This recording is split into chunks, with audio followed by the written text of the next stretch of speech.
Hello बच्चों, चलिए अपने प्रश्न को पढ़ते हैं। इसमें लिखा है, माना कि हम 26 Fe 56 नाभिक के दो समान अवयवों 13 Ai 28 में विखंडन पर विचार करें तो क्या ऊर्जा की दृष्टि से यह विखंडन संभव है।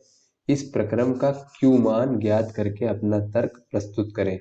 और दिया है बच्चों हमें इन दो नाभिकों का द्रव्यमान हमें यहाँ पर दिया गया है बच्चों।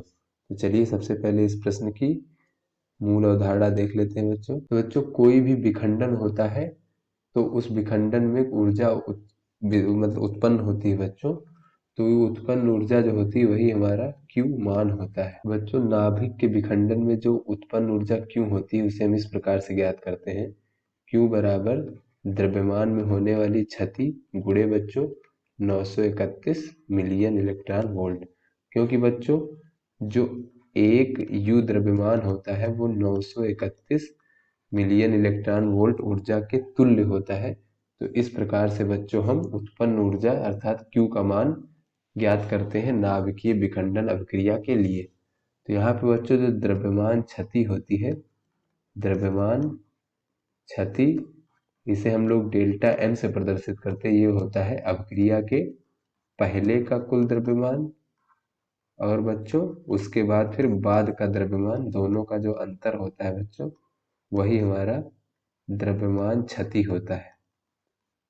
तो बच्चों यदि हमारा Q जो है Q धनात्मक है, यदि हमारा Q धनात्मक होगा अर्थात विखंडन में ऊर्जा उत्सर्जित हो रही है, तो ऐसे में बच्चों जो विखंडन है नाभिकीय विखंडन वो ऊर्जा के दृष्टिकोण से संभव होगा। किंतु बच्चों यदि हमारा जो Q है बच्चों, Q का मान ऋणात्मक है अर्थात विखंडन के लिए ऊर्जा की आवश्यकता होगी बच्चों, बाह्य ऊर्जा की आवश्यकता होगी विखंडन के लिए, अगर हमारा Q ऋणात्मक है तो ऐसे में बच्चों जो हमारा नाभिकीय विखंडन की अभिक्रिया है संभव नहीं होगा। तो चलिए बच्चों अपने प्रश्न को अब हल करते हैं। तो यहाँ पे बच्चों ये जो हमारा नाभिक है इसके दो समान अवयवों से इस नाभिक में विखंडन पर विचार करने को कहा गया है बच्चों। तो ये इसका अभिक्रिया जो हो जाएगी बच्चों, नाभिकीय अभिक्रिया इस प्रकार से होगी बच्चों। अगर हम इसका नाभिकीय अभिक्रिया लिखें तो हो जाएगा हमारा बच्चों 26 Fe 56 बच्चों, ये दो समान अवयवों में टूट जाएगा 13 Ai 28 धन बच्चों 13 Ai 28 और बच्चों इस अभिक्रिया का Q मान, बच्चों अगर हम Q का मान निकालें तो ये हो जाएगा बच्चों डेल्टा M गुणे 931। यहाँ से बच्चों सबसे पहले चलिए हम द्रव्यमान में क्षति डेल्टा M देख लेते हैं बच्चों। तो डेल्टा M हो जाएगा हमारा पहले द्रव्यमान, तो बच्चों पहले जो है हमारा ये नाभिक था तो इसका द्रव्यमान देख लेते हैं 26 Fe 56। उसके बाद बच्चों बाद में ये दो समान अवयव है तो इनको हम 2 से गुणा कर देंगे और इस नाभिक इसका बच्चों द्रव्यमान, तो इस प्रकार से बच्चों ये हो जाएगा 13 Ai 28। तो इस प्रकार बच्चों हमें द्रव्यमान में क्षति ज्ञात हो जाएगी। इन दोनों का मान बच्चों प्रश्न में हमें यहाँ पर दिया गया है तो इसका जब हम मान रख देंगे तो ये हो जाएगा बच्चों इसका मान दिया है हमें 55.93494 ऋण बच्चों 2 गुणे 27.98191।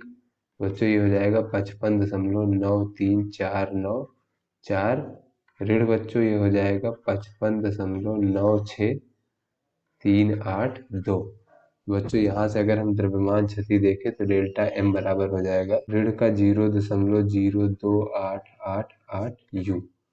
तो यहाँ से बच्चों द्रव्यमान क्षति ऋणात्मक आ रही बच्चों, तो यहाँ से अगर हम Q का मान निकालें डेल्टा M गुणे 931 तो बच्चों ये हो जाएगा ऋण 0.02888 गुणे 931 मिलियन इलेक्ट्रॉन वोल्ट। तो यहाँ से बच्चों ये हमें प्राप्त हो जाएगा ऋण 26.887 मिलियन इलेक्ट्रॉन वोल्ट। तो बच्चों यहाँ पर चूंकि Q का जो मान है बच्चों वो ऋणात्मक प्राप्त हुआ है हमें, ऋणात्मक है। अतः इसलिए बच्चों यह विखंडन जो हमने विचार किया, यह विखंडन संभव नहीं है। तो आशा करते हैं बच्चों ये आपको समझ में आ गया है। धन्यवाद।